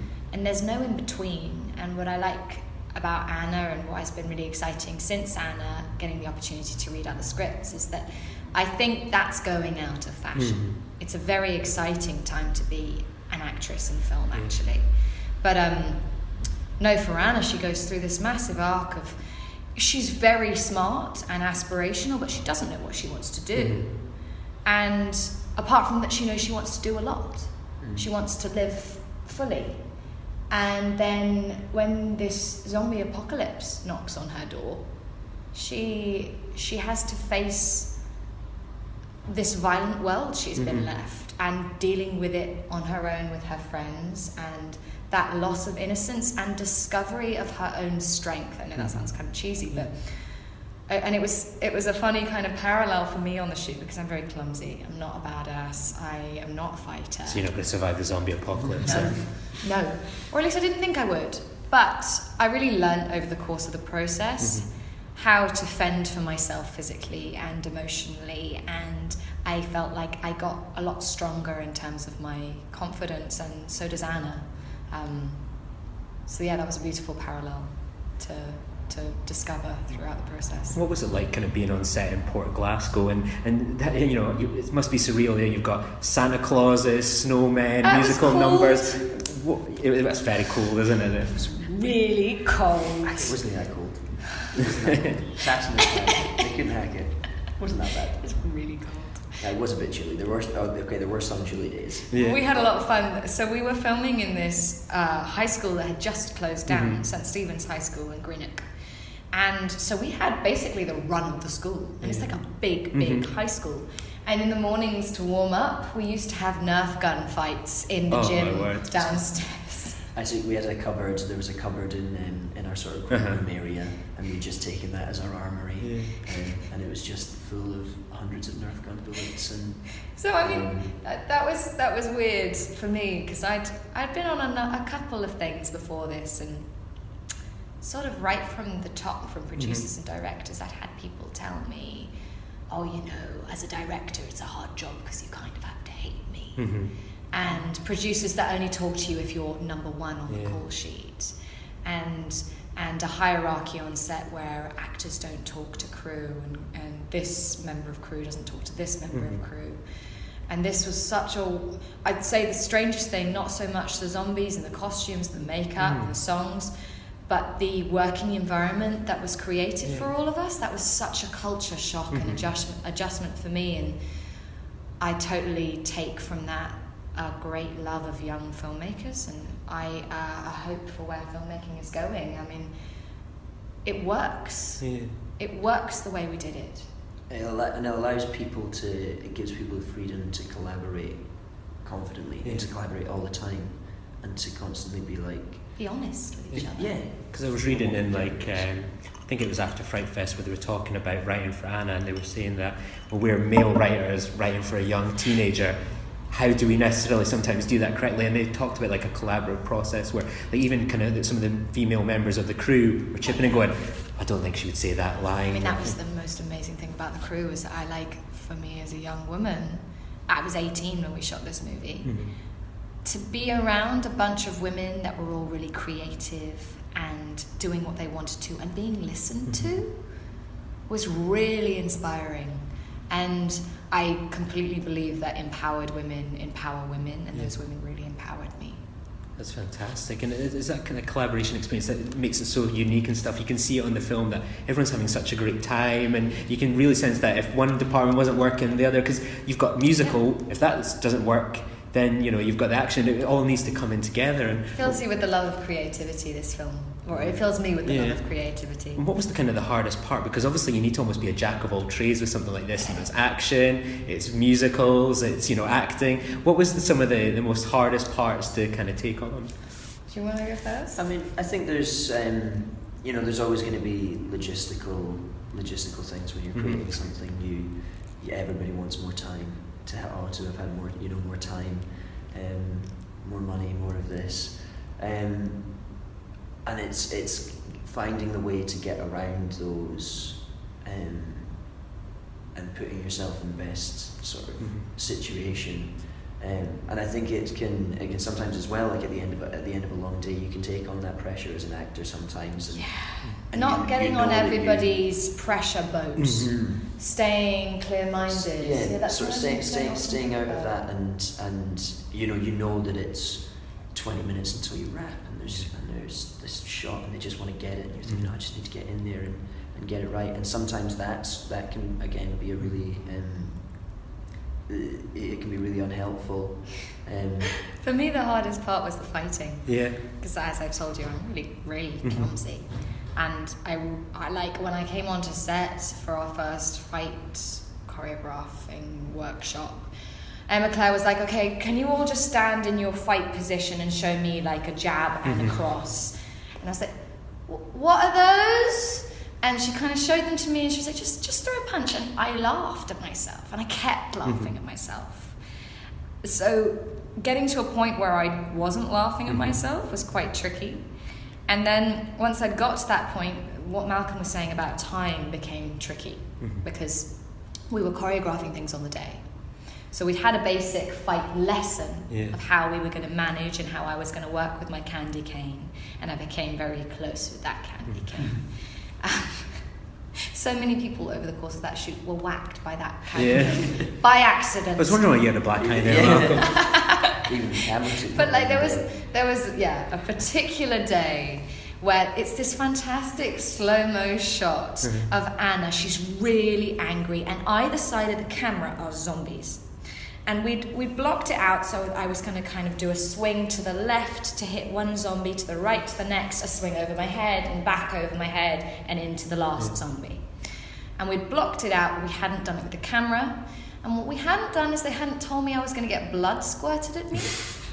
So action is called, we go for the first hit, I get some blood on my chest. Second hit.